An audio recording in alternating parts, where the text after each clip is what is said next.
Jorge, buenas tardes. Hola, Julio, buenas tardes a ti, a la audiencia, a tu equipo y a Salvador, que seguramente estará con nosotros. Sí, seguramente está por conectarse Salvador, pero vamos aprovechando para avanzar en muchos temas que hay pendientes a reserva de que llegue en un ratito más Salvador Frausto. Jorge, ¿cómo viste la visita del presidente de México a 4 países de Centroamérica: Guatemala, El Salvador, Honduras y Belice, pero además a Cuba particularmente? Ya está por ahí don Salvador Frausto, a quien saludamos con el gusto de siempre. Salvador, buenas tardes. Hola Julio, hola Jorge, muy buenas tardes, es un gusto estar aquí con ustedes. Igual, gracias, Salvador. Jorge, ¿cómo viste lo de la gira del presidente por estos países? Y a mí me parece que en particular lo de Cuba merece mención aparte y más viniendo de ti. Jorge, por favor. Caray, bueno, pues yo lo veo interesante porque el señor presidente de México va y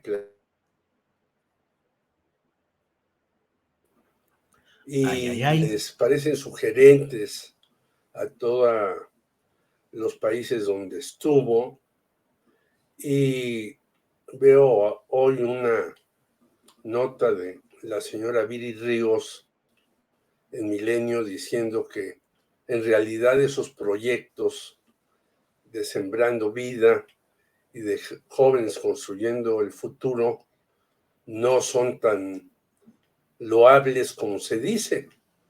Bueno, habría que hacer una investigación más a fondo de lo que dice el señor Viri Ríos, que es una persona nueva en estos, pero creo que muy acertada en algunas cuestiones. Pero yo creo que este tipo de programas lo aceptan los gobernantes de estos países, pues porque no tienen otro tipo de cosas que hacer. Hemos visto cómo Estados Unidos, que se dice el país de la democracia y del respeto y de muchas otras cosas, pues ha jugado con México y Centroamérica diciendo que iba a mandar 10,000 millones y luego 4,000 millones y luego no sé qué más, y sigue sin mandar $1 para que se desarrollen estos países que han sido saqueados durante años por Estados Unidos. Los términos República Bananera justamente se debía a esto, porque ahí estaban los plátanos que explotaba Estados Unidos, y lejos de ayudar, han exportado lo más terrible a Centroamérica, sobre todo la famosa Mara Salvatrucha.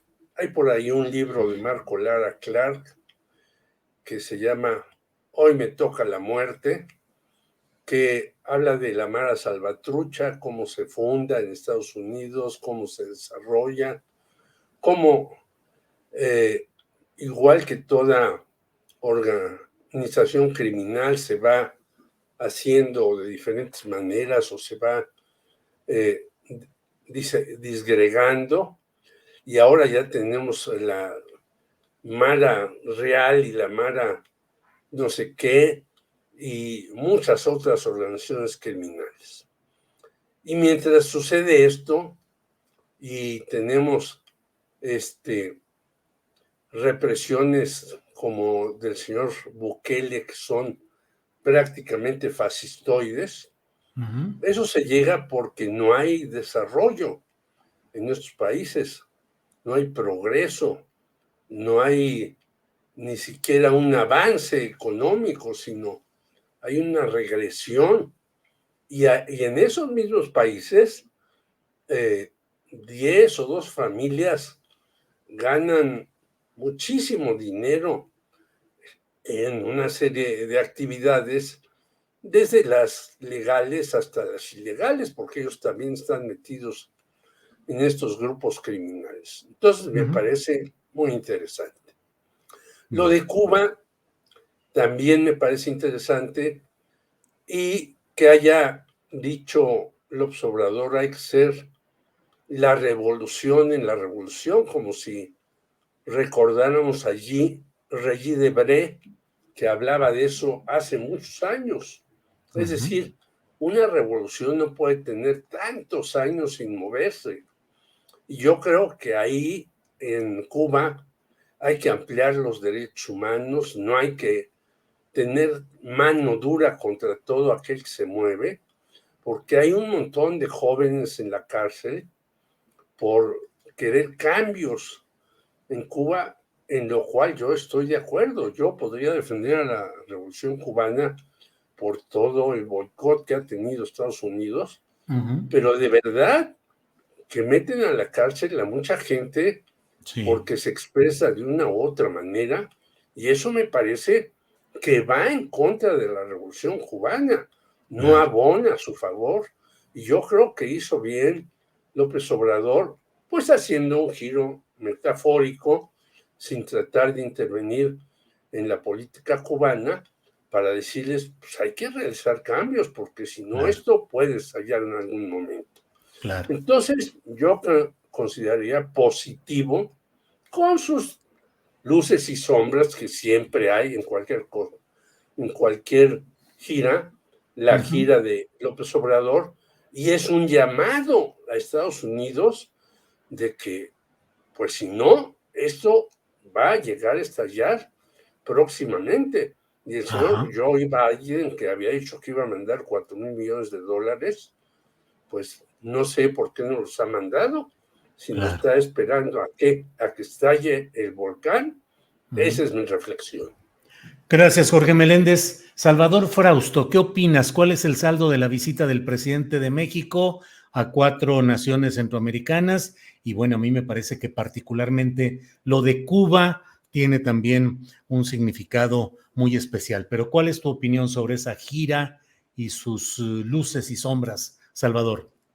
Sí, bueno, es representativo, es interesante que un presidente no viajero como Andrés Manuel López Obrador, que ha hecho realmente muy pocos viajes en su sexenio, decida dedicarle una buena cantidad de días a visitar a estos países, a Guatemala, a Belice, a Honduras, El Salvador y a Cuba en el Caribe. Como bien dices, es muy representativo lo de Cuba por la relación tirante que siempre ha habido entre nuestro país y Cuba. Recordemos el famoso Come si te vas en el tiempo de Fox, que para los más jóvenes habríamos de recordar que es que Fox le advirtió a Fidel Castro que podía venir a una cumbre de las Américas, de países de América, pero comer e irse ante las presiones del presidente de Estados Unidos de aquella época. Entonces eso se vio como una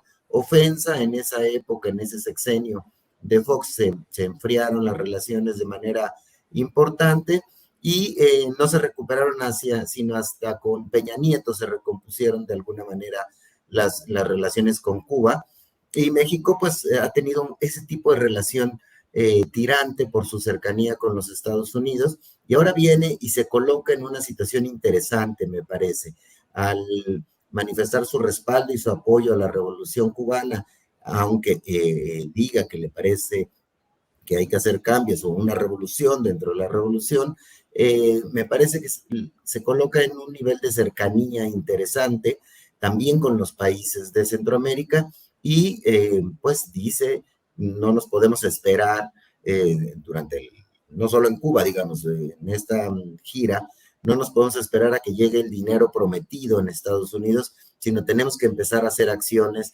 para generar mayor fortaleza en la región.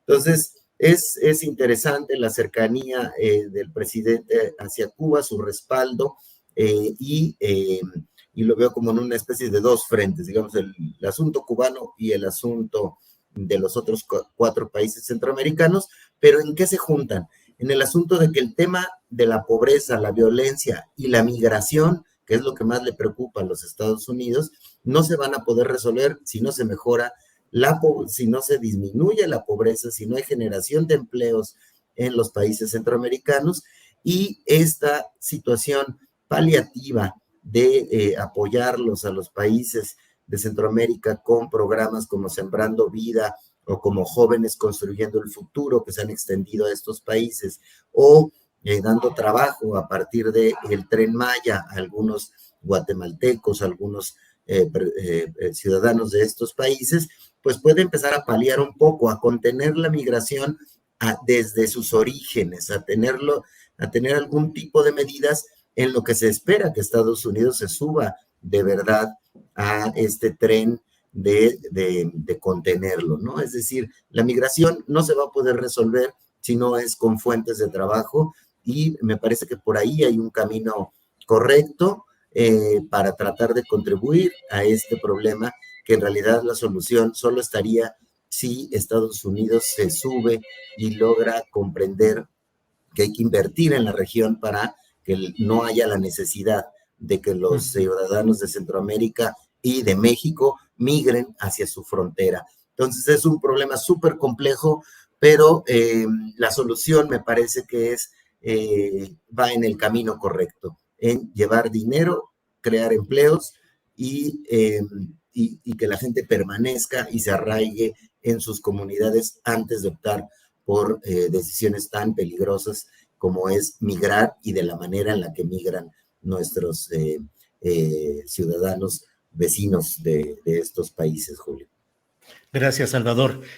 Jorge Meléndez, en este mismo tema, ¿qué te parece la reacción que ha habido en un segmento de opinión en México que critica duramente a López Obrador por los elogios, por la actitud tenida respecto a Cuba, al presidente actual, las reuniones con los altos directivos de Cuba, el convenio para que 500 médicos cubanos vengan a nuestro país? Es decir, pareciera que sigue esa fobia terrible contra todo lo que significa Cuba, pero al mismo tiempo preguntarnos, y te pregunto, Jorge, México defiende a Cuba porque en el fondo necesita también defenderse, aunque sea con esa dosis de autonomía o de espacio de libertad respecto a las enormes presiones generales de Estados Unidos. Yo diría que en el segundo caso sí, pero creo que es una defensa que si defiendes al débil, te defiendes a ti mismo. No se trata de una defensa porque le caigan bien fulano Cetano, los Barbones, Fidel, Raúl, que sí nos caían bien a todos los jóvenes de aquella época, porque era la posibilidad de ser menos sujetos de las intervenciones estadounidenses. Pero no se trata de eso. Se trata de la defensa de los débiles para agruparse y enfrentarse a este gigante. Yo diría una cosa: si el señor Biden no ha dado $1 para esto, sin embargo ya mandó 30,000 millones de dólares a Ucrania. Entonces, ¿por qué en un lugar tan lejano, si es hasta manirroto, y en un lugar cercano al que ha explotado, al que ha invadido? Bueno, es el colmo de países que haya invadido Estados Unidos, hasta Granada, ¿no? Entonces, a que ha invadido a estos países, no les puede dar eso. Por lo tanto, yo creo que sí tienen que ver eso. Lo segundo es algo que es muy común en México, Julio. Yo te diría que hay estudios que el periódico Excelsior, antes que estuviera Julio Scherer, era un periódico que tenía mucha influencia y que le dictaban las 8 columnas desde la Embajada de los Estados Unidos. Hay estudios al respecto, no estoy inventando nada. Y por lo tanto, todos los medios mexicanos, bueno, había un comentarista, yo recuerdo en la radio, Guillermo Vela, que le decían Billy Vela, que terminaba su comentario Dios mediante, ¿no? Como si Dios nos salvara o nos mandara al infierno. Esta campaña ha seguido, y me parece terrible que el Partido Acción Nacional, que a veces se dice democrático y hasta liberal y que busca el bien común. Cualquier relación con Cuba, que si van a venir médicos cubanos para eso, pone el grito no en el cielo, sino pone el grito en Estados Unidos para tratar de que no sea así. Entonces, es lógico, van a venir médicos cubanos a ayudarnos, adelante. Va a venir la vacuna patria, que ha tenido un resultado positivo en Cuba y en muchos otros países, adelante. Yo creo que ahí hay que dejar de fuera de la ideología. ¿Quién nos puede apoyar para resolver nuestros problemas? Sean cubanos, sean gringos, sean iraníes, sean lo que sean, pues bienvenidos.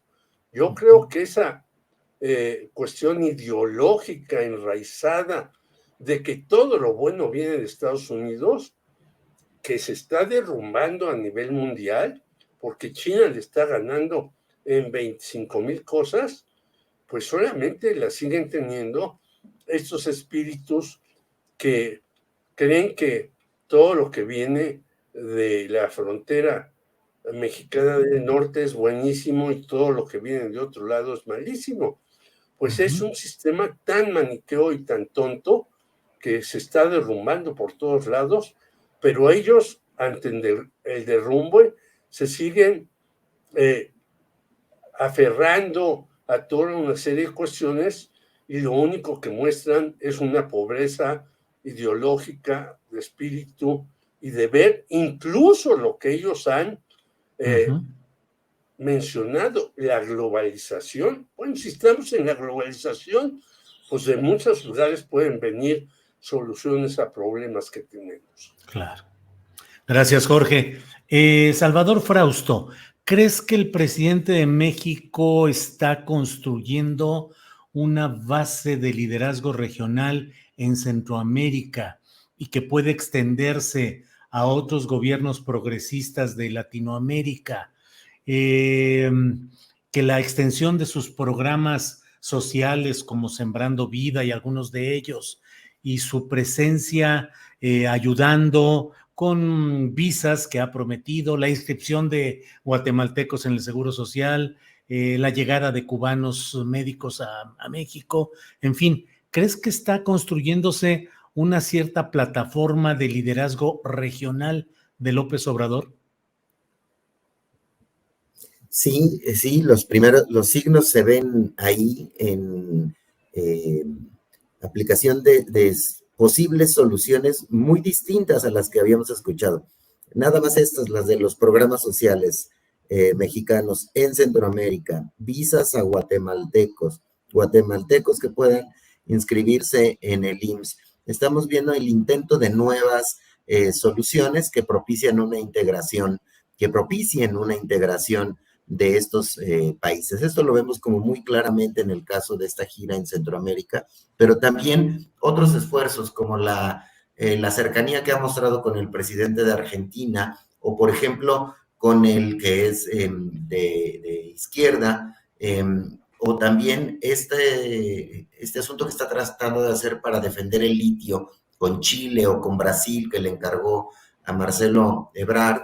Y luego si vemos el panorama de las elecciones que vienen en América Latina, cómo se va pintando el tipo de gobiernos en Brasil o en Colombia, donde puede haber un viraje aún más claro hacia países gobernados por la izquierda, el presidente López Obrador está leyendo que hay ahí, es el momento de tener un respaldo con esta región, y lo ha dicho en muchas ocasiones que busca una América unida. Esas voces ya se han escuchado también desde los Estados Unidos, que podría haber algún tipo de participación, pero también se han quejado de que, bueno, los países desde Estados Unidos dicen, bueno, puede haber una cumbre de las Américas, pero no los países que están contra la democracia, dicen los gringos, refiriéndose desde sus parámetros a Cuba, a Venezuela, particularmente, posiblemente a Nicaragua,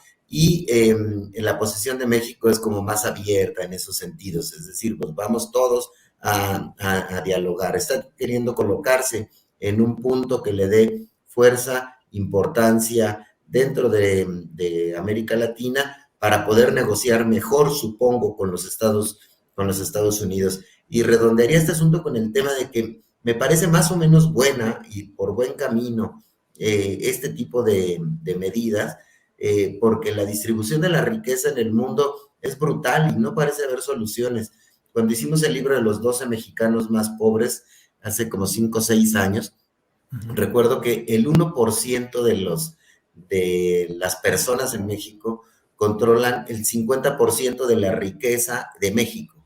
Esa proporción es similar en muchos países de América Latina. No hay trabajo, no hay manera de desarrollar oportunidades para la gente, para que crezca, para que tenga mejores oportunidades. Entonces va a necesitar mucha imaginación y muchas soluciones distintas para poder corregir los desequilibrios que hay en nuestras economías. Y citando, por ejemplo, a Viri Ríos, que la mencionaba hace rato Jorge, en otro de sus artículos recientes, dice, bueno, y si las grandes empresas dieran mejores salarios, no se explicaría con ese tipo de solución que tuviera mejor popularidad las opciones de la oposición, y se refería a aquella crítica a que la popularidad del presidente se explica por la gran cantidad de ayudas sociales que ha dado. Entonces, en el otro polo, las empresas, ¿cuál es su compromiso? ¿Deberían mejorar los salarios como López Obrador mejoró los salarios mínimos? Por ahí haría falta talento, imaginación para buscar soluciones, para corregir nuestros desequilibrios económicos y sociales, Julio. Gracias, Salvador. Pues ya se nos va el tiempo de volada, parece que no, pero ya estamos en la parte final. Jorge, no somos técnicos y seguramente no sabemos mucho de los entretelones de este tema, de la polémica respecto a incidentes en el espacio aéreo. Lo único que salta, bueno, es que hubo un error, el propio presidente de la República reconoce que hubo un error, hay información relacionada con riesgos que se han dado en el manejo de ese espacio aéreo. ¿Qué opinas en lo general? Y no sé, Jorge, a veces me queda la percepción, estuve leyendo varios tweets de Enrique Krause, entre otros, que dicen, si sucede una tragedia aquí, será una responsabilidad absoluta, ineludible y concreta del actual gobierno, independientemente del detalle técnico, que esperemos que se corrija y que no se repitan esas cosas, pero me pareciera que hay también una narrativa en la que se espera o se desea a veces que haya alguna colisión o conflagración para echarle una culpa clamorosa al gobierno actual. ¿Qué opinas, Jorge?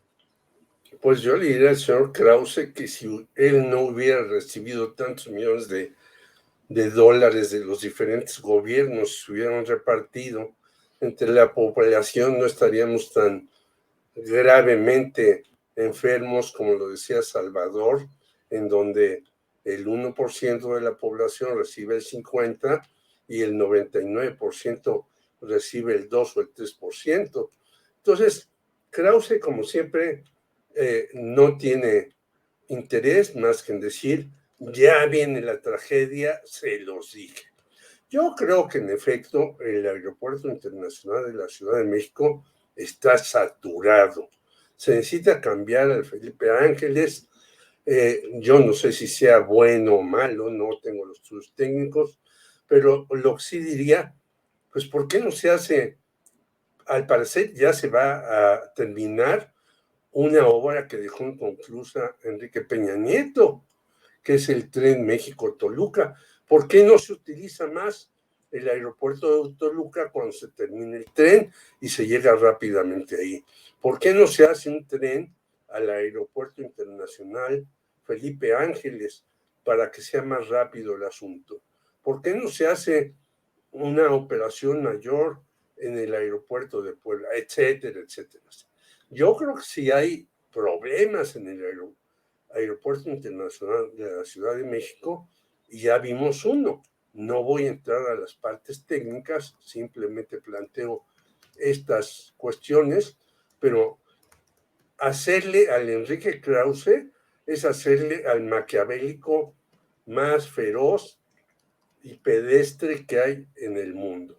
Y quisiera terminar invitando a todos los compañeros, porque a las 5 de la tarde va a haber en el Ángel de la Independencia un acto para pedir que en realidad se investigue el asesinato de Luis Enrique Ramírez en Sinaloa, el 9º periodista muerto, asesinado este año. Yo quisiera invitarlos, debemos de solidarizarnos con nuestros compañeros asesinados y decir que el señor Krause, como siempre, le hace al mago de Oz. Bien, gracias, Jorge. Andrés Ramírez ya estaba a punto de colocar lo que ya hemos compartido, que es la invitación gráfica a esta manifestación de hoy a las 5 de la tarde, una concentración por el asesinato de Luis Enrique Ramírez y todos los periodistas en México. Hoy, lunes 9 de mayo, 5 de la tarde, en el Ángel de la Independencia. Gracias, Andrés. Gracias, Jorge, por mencionar esta invitación. Salvador Frausto, pues en la parte final, ¿cómo ves este tema? No en lo técnico, pero sí en lo político y social respecto pues a los errores o la polémica sobre errores en el manejo del espacio aéreo y pues este tema de que, insisto, yo leo en el Twitter algunos señalamientos en los cuales se dice si alguna tragedia sucediera es culpa de este gobierno. ¿Qué opinas, Salvador? Sin duda hay una desorganización en el tema del espacio aéreo y los aeropuertos, ¿no? Es decir, este caso, pues que por fortuna y por habilidad, por lo que hemos visto en los relatos y en los testimonios, incluso relatos de algunas de las personas que iban en el avión que iba a aterrizar, que tuvo que volver a levantarse, pues pericia del piloto. Pero bueno, hay una desorganización en el espacio aéreo, ya renunció este personaje que encabezaba este organismo, esperemos que se corrija, pero han surgido otros testimonios de controladores aéreos y de pilotos que advierten que ha habido una política en la cual no se ha tomado en serio la importancia de tener eficiencia, y de ahí pues también hemos visto el tema de los vuelos cancelados, de las demoras en los vuelos, todo este tipo de asuntos. Hoy hay una reunión importante en la Secretaría de Gobernación que esperemos que corrijan y que cambien el rumbo y lo atiendan, porque verdaderamente una tragedia de esta naturaleza, pues sí tendría, pues sería súper lamentable, muy grave, y sería carne de cañón política para personajes como Enrique Krause y otros opinadores que están a la espera, a la caza de algún tipo de error, algún tipo de circunstancia para poder echar culpas políticas frente a una circunstancia que es muy técnica por lo pronto. Es decir, parece que había un desastre en el modo en el que se organizaban los controladores aéreos y su relación con los pilotos. Entonces eso tendrá que corregirse para que no haya carne de cañón para personajes que lucren políticamente sin reparos frente a este tipo de circunstancias, Julio y Jorge. Bueno, pues muchas gracias a los dos por esta oportunidad de platicar en este lunes 9 de mayo. La verdad es que hay un montonal de temas que podríamos haber tocado, está lleno de asuntos relevantes, pero bueno, pues por esta ocasión, gracias Jorge Meléndez y buenas tardes. Abrazos a todos, gracias Julio. Gracias, hasta luego. Salvador Frausto, muchas gracias, buenas tardes. Gracias Julio, un saludo Jorge y muchas gracias a la audiencia por escucharnos. Hasta pronto. Gracias.